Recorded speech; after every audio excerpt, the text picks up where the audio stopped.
먼저 우리 승리성서 침례교회 창립 53주년을 진심으로 주님의 이름으로 축하드립니다.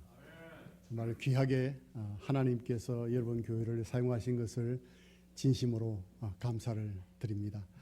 오랫동안 우리 또 정남교 목사님께서 이 사역을 맡으셔서 이 시간까지 신실하게 또 우리 집사님 여러분들과 함께 이 사역을 감당케 해주신 그 은혜도 진심으로 감사를 드립니다. 제가 몇 년 전에 온 것 같은데요, 그렇게 오래된 것 같지는 않은데 또 이렇게 방문할 수 있게 되어서 미얀마를 들어가지 못하니까 또 들어갈 수 있는 기회가 또 생겨서 참 여러분 특별한 주일에 방문을 하게 된 것을 진심으로 하나님께 감사를 드립니다. 오늘 제가 사실 감사한 것은 한 번 시간을 갖는 게 아니고 오전 11시 예배와 그리고 오후에 또 시간이 있어서 좀 여유가 조금 있습니다. 그래서 오후에는 특별히 또 선교에 대해서 특별히 여러분 교회와 또 관계가 또 아주 있는 또 우리 표수다 선교사님 께서 오신 그 캐슬베리 침례교회를 제가 작년에 방문을 했습니다. 그래서 그런 이야기도 좀 나누고요, 선교에 대해서 나눌 수 있는 시간이 될 것 같아요. 그래서 가능하면 가지 마시고 다 참석하신다면 큰 은혜가 되리라 믿습니다. 다시 한번 기회를 목사님 주셔서 감사합니다. 이 시간에 하나님의 말씀은 마태복음 16장에 있는 말씀이 되겠습니다. 마태복음 16장 13절에서 20절까지 있는 말씀이 되겠습니다. 마태복음 16장 13절에서 20절까지 있는 말씀이 되겠습니다.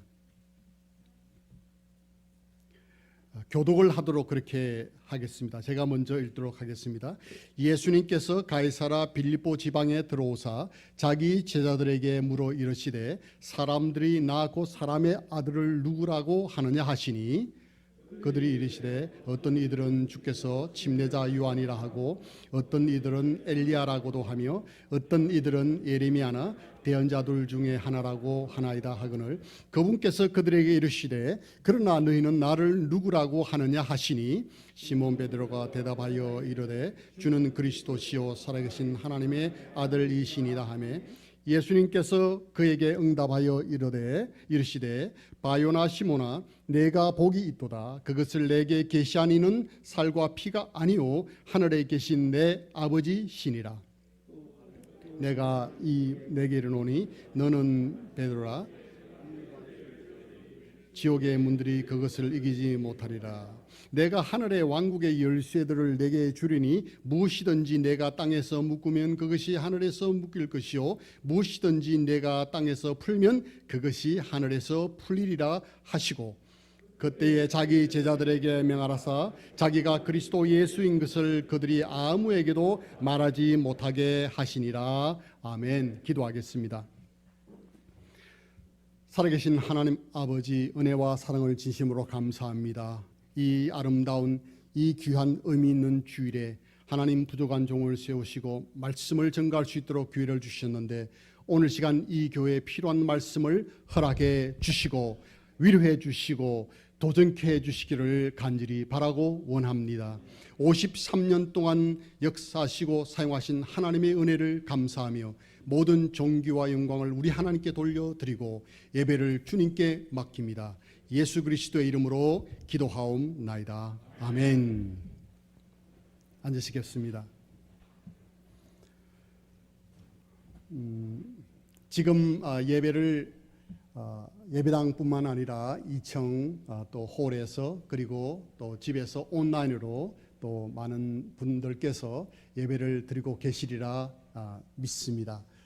이 코로나로 인해서 저희들에게 많은 제약과 어려움들이 있습니다. 그럼에도 불구하고 참 생명이 저희들이 있기 때문에 저희들이 주님 섬기는 것을 게을리하지 아니하고 이렇게 나와서 또 있는 처소에서 하나님께 예배 드린다고 믿습니다. 이 일로 인해서 하나님께 감사를 드립니다. 특별히 그래서 오늘 저는 창립 53주년 기념 이 예배를 맞이하면서 이 교회에 여러분 교회에 필요한 말씀을 교회와 관련해서 나누기를 원합니다. 과연 교회는 이 팬데믹 시대 그리고 이 코로나 시대에 무엇으로 존재하는가에 대해서 나누기를 원합니다. 여러분, 이 코로나 시대에 참 우리가 믿음 생활하기가 여러 모양으로 어려움이 많이 있습니다. 그렇다고 하면 이 상황에서 우리가 서 있어야 할 위치는 어디에 있는가 하는 것을 오늘 본문을 통해서 좀 나누기를 원합니다. 그래서 교회의 설교 제목을 교회의 존재와 목적이라고 이렇게 잡아보았습니다. 먼저 교회와 존재의 목적을 좀 나누려고 하다 보니까 이 마태복음 15장에 있는 말씀과 16장에 있는 말씀이 관계가 있습니다. 여러분, 이 풍랑과 폭풍이 심하면 심할수록 그리고 밤이 깊으면 깊을수록 등대는 더욱 빛나는 법이 아니겠습니까? 낮에는 등대가 할 일이 없습니다. 낮에는 등대가 쉰다고 해도 과언이 아닙니다. 그러나 칠흑 같은 어둠이 오고 그리고 배가 도저히 항해하기 어려운 그 시점에는 이 등대야말로 정말 귀한 사명을 감당하듯이 오늘 이 팬데믹 시대에 있어서 오늘날 우리가 받는 많은 반응들, 세상으로부터의 많은 반응들, 부정적인 부분들이 너무 많이 있죠. 그런데 알고 보면 이 교회만큼 이 팬데믹 시대에 정말 의미 있는 사명과 역할을 감당하는 기관은 어디에도 없다고 저는 믿습니다. 그래서 이 코로나 시대에 우리가 바로 재정립해야 될 부분이 있다고 하면은 교회의 존재의 목적과 그 사명에 대해서 우리가 바로 알아야 된다는 이야기죠. 여러분, 이 마태복음 15장을 여러분 한번 잘 보십시오. 예수님께서 시돈과 두로에 가셔서 많은 기적과 이적을 일으키십니다. 두로와 시돈은 어디에 위치해 있습니까? 이스라엘 국경 가장 위쪽 지역 그리고 해안 지역에 위치해 있는 곳입니다. 그곳에 가셔서 안전병해를 일으키시고 그리고 눈문 자를 뜨게 하시고 그리고 말 못하는 벙어리를 말을 하게 하시고 그리고 죽었던 그 영혼을 일으켜 세우는 그러한 역사를 하나님께서 일으키시는 겁니다. 그 가나안 여인의 딸을 살리시는 장면이 나오잖아요. 예수님께서 이 땅에 오셔서 인간들의 필요를 채우시는 그러한 모습을 보여주셨습니다. 우리가 복음을 전할 때 단순히 이 영적인 것만 전하는 게 아니에요. 미얀마에 가보면 영적인 것뿐만 아니라 제가 하고 있는 사역에는 많은 육적인 필요들을 또 채우고 있습니다. 그런데 예수님께서 이러한 많은 사역을 하시고 난 다음에 누구를 만납니까? 바리새인을 만납니다. 그리고 사두개인들을 만납니다. 이 사두개인과 바리새인들이 예수님의 역사와 이적과 기사를 듣고 예수님을 찾아오죠. 그리고 뭐라고 말합니까? 우리에게도 표적을 보여달라고 말합니다. 그때 예수님께서 이들에게 말씀하시기를 이렇게 패역한 시대는 이러한 것들을 찾고 구하지만은 내가 정작 너희들에게 보여줄 것은 무엇이라고요? 요나의 기적밖에는 없다라고 말씀하십니다. 그러니까 이스라엘 백성들이 생각하는 그 예수님의 그 어떤 모습 그리고 인식 그리고 바리새인들이 알고 있는 기대하는 예수님을 향해서 기대하는 것과는 정반대의 말씀을 하셨습니다. 그리고 나중에 보니까 예수님께서 이렇게 말씀하시죠. 사람들이 나에 대해서 뭐라고 말하느냐? 그때 제자들이 말합니다. 침례 요한이라고 말합니다. 예레미야라고 말합니다. 엘리야라고 말합니다. 모두 어떤 사람들입니까? 그 시대의 필요들을 채우는 선각자, 선지자, 대언자들 아니겠어요? 그런데 정작 예수님이 원했던 대답은 그것이 아니었어요. 여러분 보십시오. 예수님께서 얼마나 놀라운 사역들을 그곳 두로와 시돈에서 하셨습니까? 그럼에도 불구하고 백성들은 예수님에 대한 정확한 대답을 말하지 못했다는 이야기예요. 예수님께서 이스라엘 백성들에게 4,000명을 15장에 보면 4,000명의 영혼들에게 말씀을 전하시고 그들에게 무엇을 먹으셨어요? 떡을 먹으셨다, 빵을 공급하셨다, 그렇게 말씀하고 있지 않습니까? 엄청난 은혜를 이스라엘 백성들이 누렸지만은 여전히 예수님이 누구신지 몰랐어요. 예수님이 알기를 원했던 것은 뭡니까? 내가 곧 생명의 떡이라고 하는 이 진리를 이스라엘 백성들이 깨닫기를 원했다는 이야기예요. 여전히 몰랐습니다. 그리고 16장을 넘어가서 한번 보십시오. 예수님께서 어디로 가십니까? 가이사라 빌립보라고 하는 곳에 가십니다. 여러분, 가이사라 빌립보가 어떤 동네냐면 이 가이사라 빌립보라고 하는 도시는 원래 헬라 문화의 영향을 많이 받은 도시입니다. 이름이 가이사라 빌립보인데 이 말은 가이사 왕 황제의 이름을 붙이고 그리고 그 필립 왕의 이름을 붙여서 가이사라 빌립보가 된 거예요. 그 당시에 도시가 좀 나름대로 공적으로 인정을 받으려면 황제의 이름을 반드시 앞에 붙여야 됩니다. 그래서 가이사라 빌립보예요. 그런데 그냥 이름을 붙이는 것이 아니라 공인을 받기 위해서는 그 도시에다가 큰 왕의 황제의 신상을 세워야 돼요. 큰 신상을 세우고 난 다음에 인정을 받아서 세운 이름이 만든 이름이 가이사라 빌립보예요. 그런데 역사에 의하면 그 동네는 무엇으로 유명하냐면은 이 염소 두상의 우상을 섬기는 도시로 유명합니다. 그 염소를 섬기는 그 종교를 뭐라고 하느냐면 팬이라고 합니다. 팬.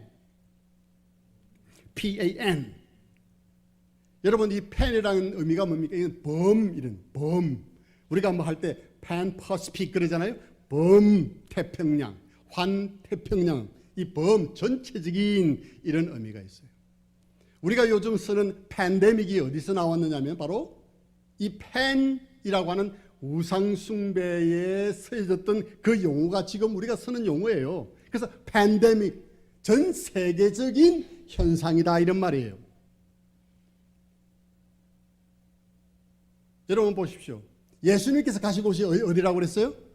가이사라 빌립보예요. 가서 보시니까 우상으로 가득 찬 그 모습을 우리 주님께서는 보시게 된 거예요. 얼마나 마음이 아프시겠어요. 그리고 그 가이사라 빌립보를 방문한 그 시점에 비로소 예수님께서 말씀하시기를 내가 이 반석 위에 내 교회를 세운다 말씀하신 거예요. 무슨 의미예요? 물론 이 교회라고 하는 이 위대한 조직은 하나님의 마음 창세전에 준비되었던 것입니다. 아멘. 그러나 그것이 왜 공생의 전에 시작하지 않았고 왜 공생의 후에 시작하지 않았고 왜 예수님께서 비로소 마태복음 16장에 오셔서 그 이야기를 왜 하셨겠느냐는 거예요. 이유가 있습니다. 주님께서 많은 기적과 이적을 일으키시고 많은 피로들을 채우시고 하셨지만 여전히 사람들은 예수님에 대해서 참 알아야 할 주님 그분이 생명의 떡이라고 하는 것을 알지 못했다는 겁니다. 그래서 예수님께서 비로소 말씀하시기를 안 되겠다. 최후의 카드를 저는 최후의 이 칼을 꺼냈다고 저는 믿습니다. 그래서 하나님께서 최후에 예수 그리스도가 생명의 떡 되신다고 하는 영생의 주시라고 하는 것을 이야기할 수 있는 기관으로 무엇을 세우셨다고요? 교회를 세웠다고 저는 믿습니다. 사람들이 나를 누구라 하느냐? 그러시고 난 다음에 내가 이 반석 위에 오늘 이 교회를 세우겠다고 선언을 하신 것입니다. 맞습니다.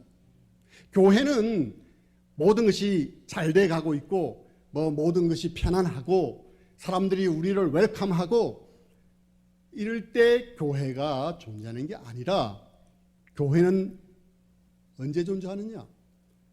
복음이 없는 그곳에 교회가 시작되어야 되고, 그리고 복음이 증거되어야 되고, 교회가 운영되어야 된다고 저는 믿습니다. 두로와 시돈을 생각해 보십시오. 갈사라 빌립보를 생각해 보십시오. 그렇습니다. 그래서 우리 믿는 사람이 바르게 가져야 할 그 하나의 컨셉, 개념은 바로 태도는 이것이라고 생각합니다. 제가 볼 때 이 코로나 바이러스로 인해서 많은 경제적인 손실과 사회적인 어려움들을 경험했지만, 무엇보다도 가장 타격을 입은 그룹이 제가 볼 때는 교회라고 그렇게 생각이 돼요. 이런저런 모양으로 많은 타격을 입고 비난을 받고, 그렇죠? 질시와 조소를 받는 그런 대상이 되어 버렸습니다. 그러다 보니까 우리 자신 스스로도 많은 부분에서 의기소침하고 있다는 이야기죠. 보면은 직장에서는 열심히 일을 해요. 물건을 열심히 팔고 상담을 해요. 그리고 머리를 맞대고 세일즈를 해요. 그런데 하나님 앞에 나와서 예배 드린다는 것에 대해서는 많은 두려움을 갖는 부분들이 의외로 많이 있어요. 교회 오면 위험하다. 감염이 되니까. 이런 것 때문에 우리도 모르게 우리가 하나님을 섬기고 교회로서 해야 할 이 사명을 소홀히 하고 우리가 뒷걸음치고 있는 1년 한 해가 되었다 하는 이야기입니다, 여러분. 그렇지 않습니다. 단 한 번도 이 세상은 교회에 대해서, 하나님에 대해서 긍정적이고 웰컴한 적이 별로 없습니다. 여러분, 성경을 보십시오. 성경 어디에도 이 복음을 그냥 받아들이는 데는 없어요. 그렇잖아요? 사도 바울이 복음을 위해서 박해를 받고요. 다니엘이 그 자신의 신앙을 위해서 박해를 받고, 스데반이 복음을 위해서 박해를 받지 않았습니까? 그래서 교회는, 복음은 핍박 가운데, 환난 가운데서 더욱 강해지기 때문에 우리가 이 어려운 상황 가운데서 교회로서의 사명을 더욱 강하게 잘 감당해야 된다고 저는 믿습니다. 사랑하시는 여러분, 이 마귀 사탄의 이 게임수에 우리가 속으면 안 될 줄로 믿습니다. 어려울 때 더욱 우리의 믿음을 보여야 될 줄로 믿습니다. 그래서 교회는 어디에 위치하고 있느냐? 교회는 반대와 어려움, 그 상황에 서 있어야 한다고 말씀을 드립니다. 이러한 것으로 본다면 여러분, 교회는 53년의 그 여러 가지 어려운 가운데서도 이 봉천동 이 지역에 든든히 서서 참으로 위대한 사역을 감당한 이 모습이 우리 하나님께서 참으로 칭찬하시고 인정하시는 그런 교회라고 저는 믿습니다. 많은 교회들이 문을 닫고 있는 시대에 여전히 하나님을 찬양하는 이 교회가 얼마나 아름다운지 모르겠습니다. 하나님의 교회가 이곳에 든든히 서 있는 것을 인해서 하나님을 찬양합니다. 두 번째로 교회의 고백에 대해서 좀 말씀을 드리겠습니다. 15절에 보니까 예수님께서 이렇게 말합니다. 너희는 나를 누구라고 하느냐? 그래, 다른 사람들은 나를 뭐라고 한다고요?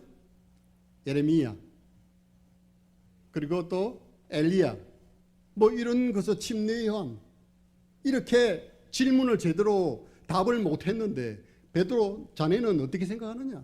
그때 베드로가 말했죠. 베드로가 주는 그리스도시요 살아계신 하나님의 아들입니다. 그렇게 말했어요. 가장 정확한 대답을 했다고 봅니다. 여기서 그렇게 중요한 것은 아니지만 주님께서 바요나 시모나 내가 복이 있도다 그랬잖아요. 그런데 다른 성경에 보면 다 요한이라고 이렇게 나온 구절들이 상당히 많이 있어요.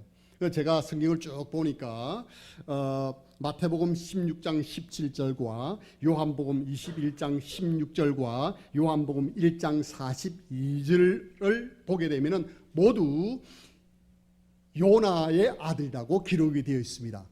그런데 일반 성경은 뭐라고 되어 있다고요?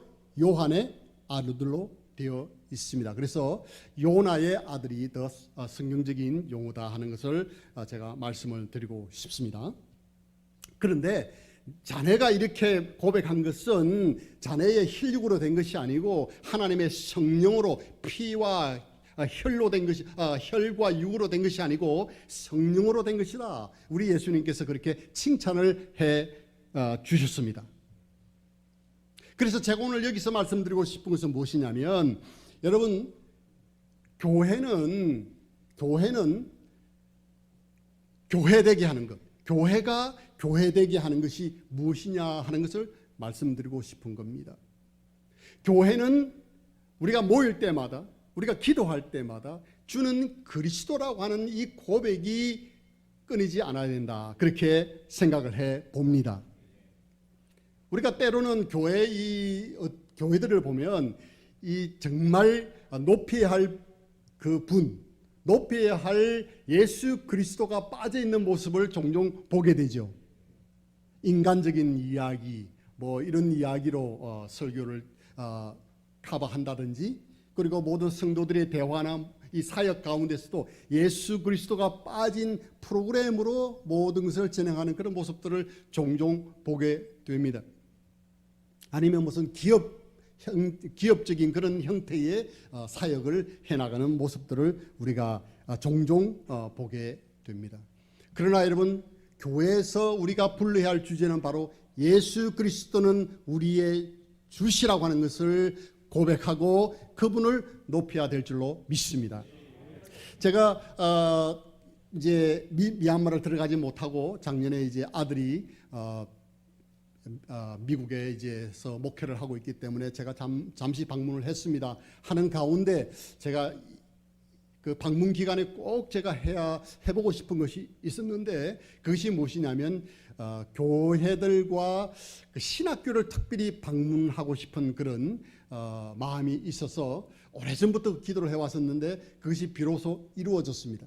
그래서 이번에 제가 가서 12개 신학교를 제가 방문을 했습니다.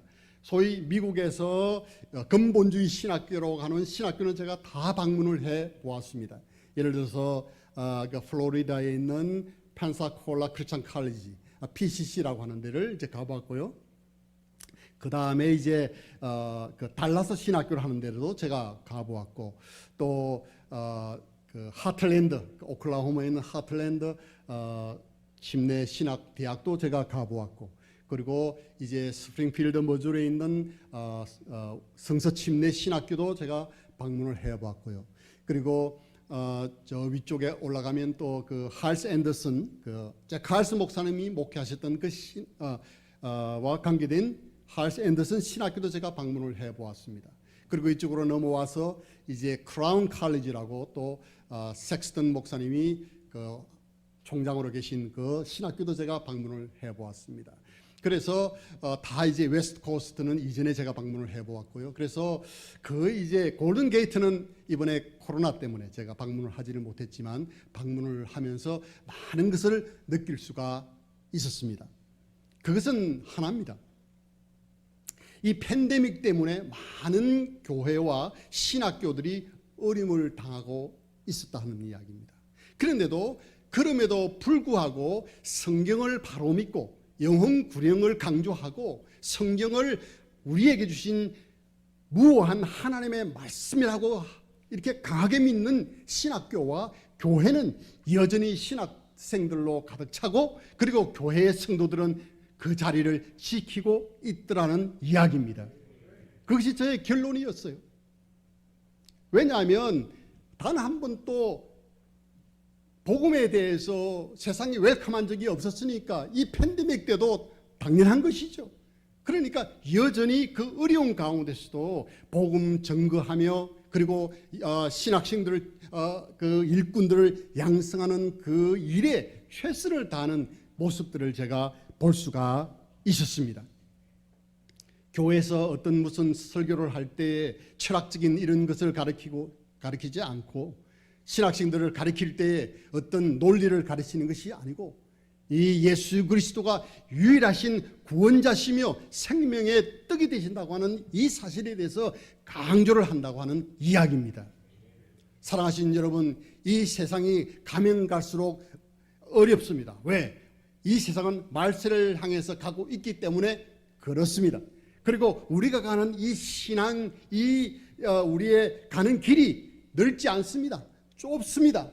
그렇지만 여러분 기억을 하시기를 바랍니다. 하나님께서 좁은 길로 가고자 기뻐하는 그 교회와 그 성도들을 사용하시고 하나님이 기뻐 받아주신다고 하는 사실입니다. 그래서 교회가 해야 할 일이 무엇입니까? 주는 그리스도시다. 그분을 높이시는 여러분 귀한 교회 되시기를 바랍니다. 세 번째로 교회의 기초에 대해서 좀 말씀을 드리고 싶습니다. 18절에 보니까 주님께서 말씀하십니다. 내가 이 반석 위에 내 교회를 세우리니 지옥의 문들이 이기지 못할 것이다. 내가 이 반석 위에 내 교회를 세우겠다. 여러분 너무나 잘 아시죠? 베드로 위에 교회를 세운 것이 아니다. 우리는 너무나 잘 알고 있습니다. 천주교는 그렇게 가르칩니다만은. 그리고 또 하나 이제 일반적인 분들은 이런 이야기를 하죠. 우리의 믿음 위에 교회가 세워졌다. 그렇게 말합니다. 여러분 믿음 위에 교회가 세워진 것이 아니고 믿음 위에 우리의 삶을 세우는 겁니다. 여러분 여기서 내 이 반석 위에 내 교회를 세운다는 것은 여러분들이 아시는 분이 많기 때문에 제가 빨리 지나가겠습니다. 이 반석은 베드로, 페트로스가 아니고 돌멩이 위에 우리 교회를 세우는 것이 아니고 페트라, 반석된 예수 그리스도 위에 우리의 믿음을 세우는 줄로 믿습니다. 그렇기 때문에 이 반석 위에 세운 교회는 든든한 것입니다. 제가 좋아하는 것 중에 하나는 낚시를 제가 좋아합니다. 여러분 낚시를 저는 이런 한국에 와서 해보니까 이게 재미가 없어요. 근데 호주는 집에서 한 1시간만 가면 아주 거친 태평양 바다에서 낚시를 할 수 있기 때문에 너무 재밌습니다. 그것도 락피싱을 해요. 바위 위에서 합니다. 그런데 날씨가 좋지 않을 때는요, 이 파도가 뭐 5m짜리가 덮쳐요. 그런데도 그곳에서 낚시를 합니다. 여러분 그거 믿기지가 않죠? 비결이 있습니다.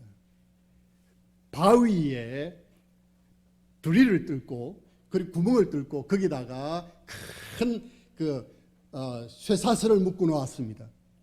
그래서 아무리 큰 파도가 와도 그 쇠사슬만 잡고 있으면요 파도가 넘어갑니다. 휩쓸리지가 않아요. 왜? 견고하기 때문에 그렇습니다. 이것과 마찬가지로 우리의 신앙이, 우리의 믿음이, 교회가 베드로 위에 세워질 수가 없는 겁니다. 여러분 성경 16장을 보십시오. 나중에 베드로가 아름다운 위대한 고백을 하고 난 다음에 무슨 미스테이크를 하고 있어요?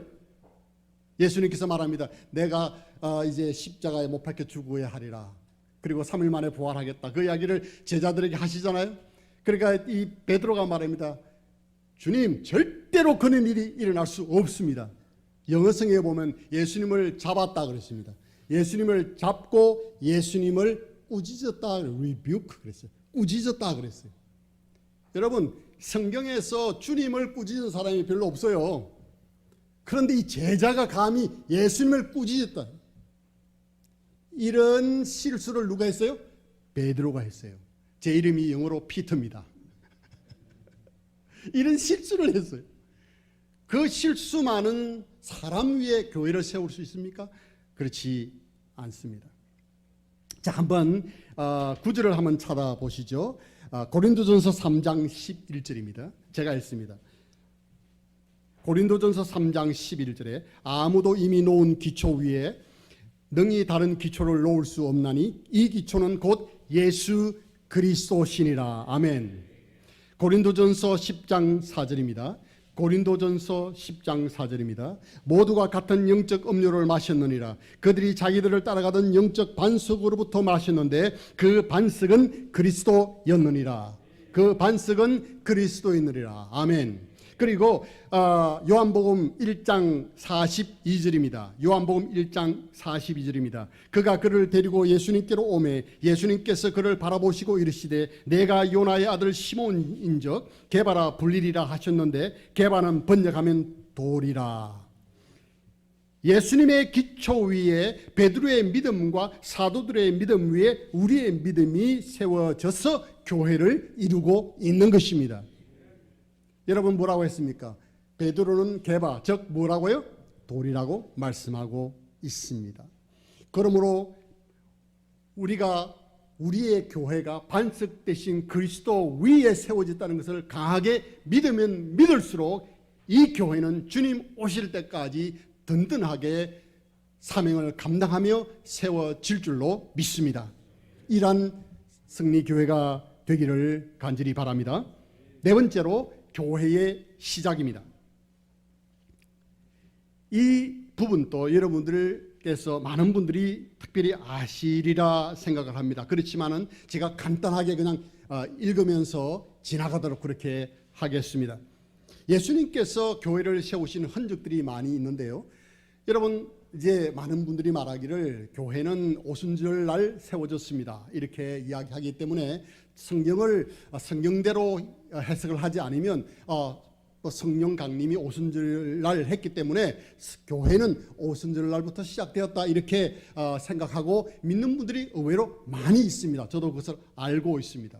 그러나 그런 논리보다도 성경이 뭐라고 말하느냐 아주 쉽게 우리가 읽어본다면 예수님께서 바로 교회의 시작의 근본이 되신다는 것을 이해할 수가 있습니다. 첫 번째로 보면 마태복음 18장에 보면 그 16장에는 교회를 세우겠다고 미래로 말씀하셨죠. 그런데 18장에 보면은 교회에 문제가 발생할 경우에 어떻게 이 문제를 처리할지를 잘 설명하는 장면이 18장 15절에서 17절까지 나와 있습니다. 이미 18장에서 오순절 이전에 주님이 십자가에 돌아가시기 이전에 교회의 행정적 처리 방법에 대해서 언급을 하고 계십니다. 두 번째로는 예수님께서 생전에 믿는 자들에게 물론 스스로 주신 것은 아니지만 예수님의 권위로 제자들이 침례를 베풀었다고 요한복음 4장 2절 이하에 나타나 있습니다.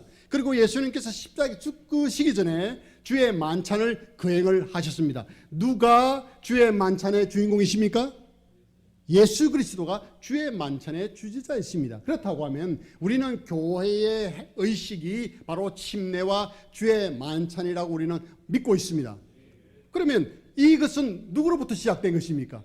우리 주 예수 그리스도로부터 시작된 것이기 때문에 바로 교회는 오순절 이전에 시작되었다 말해도 전혀 이상하지 않은 것입니다. 그리고 세 번째로 오순절 이전에 제자들은 찬양과 기도 모임을 했다고 사도행전 1장 14절에 말씀하고 있습니다. 그리고 네 번째로 오순절 이전에 사무회를 해서 일꾼들을 선출하고 임명했다고 사도행전 1장 22절에서 23절에서 말하고 있습니다. 모든 이런 행정적인 부분들이 오순절 이전에 나와 있죠. 그리고 다섯 번째로는 재정 담당을 가로주다가 한 부분이 나와 있습니다. 그리고 여섯 번째로는 오순절 이전에도 성령님은 역사한 줄로 믿습니다. 창세 때도 하나님께서 태초에 천지를 창조하실 때도 성령이 수민 위에 운행했다 그랬잖아요. 성령님은 제한받지 않으시는 분입니다. 우리가 나눌 때 아버지 하나님 시대, 예수님 시대, 성령 시대라고 하지만 그거와 관계없이 우리 하나님은 삼위 하나님으로서 창조 이전부터 지금까지 동일하게 역사하시는 분입니다. 그래서 성경에 말하기를 내가 문 밖에 서서 문을 두드리노니 누구든지 문을 열면 내가 문을 들어가겠다. 주님이 말씀하셨거든요. 그런데 또 다른 성경에는 너희가 그리스도를 믿을 때 성령으로 인침을 받았다. 그러니까 결국은 무슨 말입니까? 예수 그리스도를 영접했다는 말은 성령을 모셨다는 이야기예요. 왜냐하면 하나만 영접한 게 아니에요. 왜? 우리 하나님은 삼위의 하나님이시기 때문에. 그래서 우리가 잘 이해해야 되는 것은 성령님은 오순절 이전에도 역사했기 때문에, 그리고 제자들에게 예수님께서 뭘 주셨어요? 성령을 주셨어요. 요한복음 20장에 보면 성령을 뭐라고요? 받으라고 말씀했습니다. 제자들은 성령을 받았다고 말하고 있어요. 그 다음에 또 누가복음 11장 13절에 보면, 누가복음 11장 13절에 보면 제자들에게 성령을 주셨다라고 말씀하고 있어요. 그러니까 성경 많은 부분에서 오순절 이전에 이미 성령의 역사했으며 성령을 개별적으로 받았다고 하는 것을 우리가 보면서 그렇구나. 그래서 교회는 오순절 이전에 시작되었다 해도 문제가 없다는 이야기입니다. 그 다음에 7번째로 사도행전 2장 41절에 보면은 오순절 이전에 교회가 존재하고 있다고 하는 또 하나의 증거인데, 3,000명이 베드로의 설교로 구원을 받았잖아요. 그 받고 난 다음에 3,000명의 영혼이 침례 순종함으로 교회에 더하여졌다. Added unto them, added unto them. 무슨 말이에요? 어떠한 그 기관에 더하여졌다는 말입니다. 그러니까 오순절 이전에 어떠한 기관이 존재했는데 그 기관이 교회라는 이야기입니다. 침례받고 존재하는 기관이, 들어가는 기관이 어디 있어요? 교회 위에는. 그래서 이러한 것이 또 하나의 증거이기도 한 것입니다. 그리고 8번째로 교회의 대사명의 구절은 무엇입니까? 마태복음 28장 19절과 20절입니다. 여러분, 그렇습니다. 교회의 대사명 구절이 오순절 이후에 주어진 것이 아니고 주님께서 대사명의 말씀으로서 이 구절을 주신 것입니다. 그러므로 인해서 교회의 시작은 바로 예수님으로부터 시작되었다고 하는 것에 전혀 문제가 없음을 이해하시기를 바랍니다. 그리고 교회 사명, 5번째로 교회 사명에 대해서 좀 나누도록 하겠습니다. 19절 말씀입니다. 주님께서 말씀하십니다. 내가 하늘의 왕국의 열쇠들을 내게 주리니, 그렇게 말씀합니다. 왕국의 열쇠를 내게 준다. 그래서 천주교에서는 이 열쇠를 베드로에게 주었다라고 해석을 합니다마는, 저희들은 이 열쇠를 믿는 모든 사람들에게 교회의 열쇠를 주었다고 믿습니다. 땅에서 묶으면 하늘에서 묶일 것이요, 땅에서 풀면 하늘에서도 풀릴 것이다. 이렇게 말씀을 하고 있습니다. 여러분, 베드로전서 2장 9절의 말씀에 보면 우리 모든 믿는 자가 왕같은 제사장이라고 말을 했습니다. 그래서 우리는 이제 하나님께로 바로 나갈 수 있는 그러한 은혜를 입었습니다. 뿐만 아니라 2번째로, 여러분 언제 하늘문이 열리는 줄 아십니까? 우리가 합심해서 간절히 기도하면 하늘문이 열린다는 사실입니다. 성경은 뭐라고 말합니까? 마태복음 7장 7절에서 8절에 말하기를 구하라 주실 것이요, 찾으라 찾을 것이요, 두드리라 그러면 너희에게 열린다고 말씀하고 있습니다. 그래서 하늘문을 여는 것이 무엇입니까? 바로 성도의 기도라고 하는 겁니다. 두드리라 그러면 뭐라고요? 열린다고 성경은 분명하게 말씀하고 있는 것입니다. 그래서 성경에 보면 엘리야도 우리와 성정이 같은 사람이지만 그가 기도했을 때에 3년 반 동안 비가 오지 않았어요. 그리고 그가 기도했을 때 하늘문이 열리고 하나님께서 비를 허락해 주셨어요. 그러니까 하늘문을 여는 것이 뭐라고요? 성도의 기도라고 하는 것입니다. 그래서 우리가 바로 하늘문을 여는 한 사람 존재들인 것입니다. 뿐만 아니라 이 성경을 잘 보면 이 사도행전 7장 55절을 보면 스데반의 순교가 나옵니다. 여러분, 스데반이 복음을 전하다가 돌에 맞아 죽습니다. 그때 그가 하늘을 향해서 눈을 들어 하늘을 향했을 때 성경은 뭐라고 말합니까? 하늘 문이 열렸다라고 기록하고 있습니다. 아멘. 언제 하늘 문이 열렸다고요? 스데반이 순교하면서 하나님을 향해서 하늘을 향해서 기도했을 때, 성경은 7장 55절입니다. 하늘 문이 열렸다라고 말합니다. 아멘. 누가 하늘 문을 엽니까? 누가 하늘을 엽니까? 바로 믿는 자들의 기도가 하나님의 문을, 하늘의 문을 열 줄로 믿습니다. 그러므로 교회 우리가 바로 이 하늘 문을 여는 키를 가지고 있는 공동체라고 하는 사실입니다. 세 번째로는 우리가 땅끝까지 그리스도의 복음을 전하는 증인이 될 때에 전도의 문이, 하늘의 문이 열린다고 하는 사실입니다. 골로새서 4장 3절에 보면 사도 바울은 말하기를 하나님께서 우리에게 전도의 문을 열어주시도록 기도해달라고 말하고 있습니다. 그렇습니다. 우리가 복음을 전할 때 하늘의 문이 또한 열리는 것입니다. 우리가 입을 닫으면 하늘 문은 닫히게 되어 있습니다. 그래서 땅에서 닫으면 하늘, 매면 하늘도 맨다고, 땅에서 풀면 하늘에서 풀린다고 그렇게 말씀하고 있습니다. 그리고 네 번째로 교회가 들려 올라감을 받을 때, 교회가 휴가할 때 그때 하늘문이 열린다라고 말하고 있습니다. 요한계시록 4장 1절과 2절에 보니까 사도 요한이 계시를 보잖아요. 그때 하늘문이 열리고 말합니다. 천사가 이리로 뭐라고요? 올라오라. 언제 하늘문이 열립니까? 교회가 휴거를 당할 때 하늘문이 열리는 것입니다. 제가 이런 여러 가지 성경 구절을 말씀드렸는데 무슨 말씀을 제가 하려고 하는 것이냐면은 바로 이 팬데믹 시대, 이 어려운 시대에서 그래도 결국은 해답은 바로 교회다. 이 교회야말로 하늘 문을 여는 열쇠다.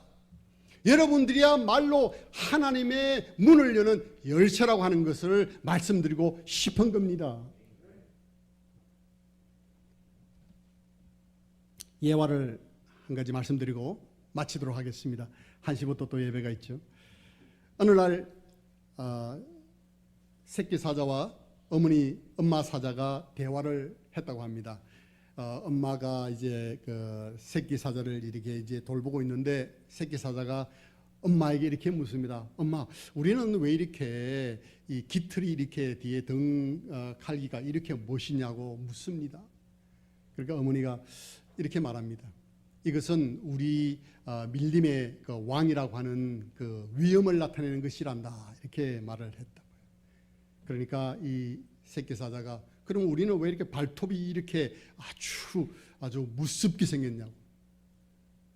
그러니까 엄마가 말합니다. 그것은 어떤 먹이든지 포착을 해서 딱 잡으면 놓치지 않기 위해서 이렇게 발톱이 이렇게 생겼다. 그렇게 말을 합니다.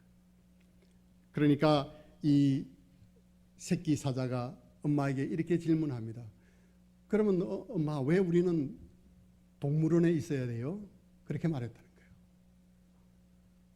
여러분, 사자가 어디 있어야 됩니까?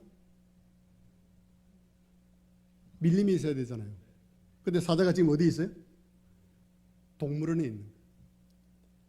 그렇게 위엄을 나타내고 그렇게 대단한 그 용맹이 있는 밀림의 왕임에도 불구하고 그 엄마 사자는 아들 사자와 함께 동물원에서 주는 고기나 먹고 살아가고 있는 거예요. 저는 오늘날 우리 교회의 위치가 어디냐? 이 팬데믹 시대가 마치 이 교회를 동물원에 가두는 것처럼 그렇게 되고 있지 않은지 생각해 보세요. 사자는 동물원에 있으면 안 되는 것처럼, 사자는 밀림에 있어야 되는 것처럼 교회도 팬데믹의 영향 아래 있어서는 아니 된다고 믿습니다. 팬데믹을 넘어서 세상을 향해서 복음을 전하는 위대한 사명을 감당하는 교회가 되어야 될 줄로 믿습니다. 사랑하신 여러분, 어려운 시기일수록 교회 사명은 막중합니다. 불분명한 시대일수록 교회는 등대와 같이 더욱 빛을 발해야만 하는 것입니다. 어려울수록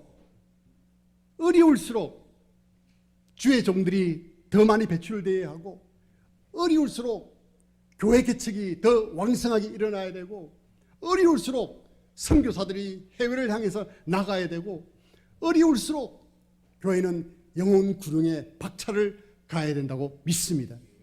이것이 오늘 창립 53주년을 맞이해서 하나님께서 우리 교회에게 주신 하나님의 말씀이라고 믿습니다.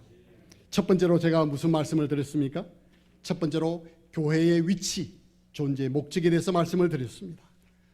두 번째로 교회의 고백은 주는 그리스도시요 살아계신 하나님의 아들이라고 하는 것에 대해서 열심을 내야 한다는 것을 말씀드렸습니다.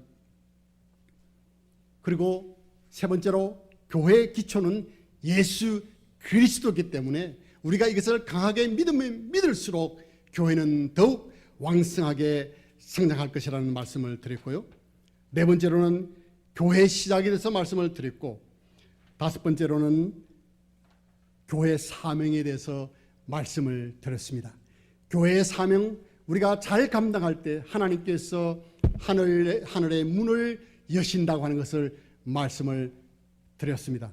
이제 53년 이제를 기점으로 해서 우리 주님 오실 때까지 하늘 문을 활짝 여시는 우리 성리 성서 침례교회가 되기를 간절히 바랍니다. 감사합니다.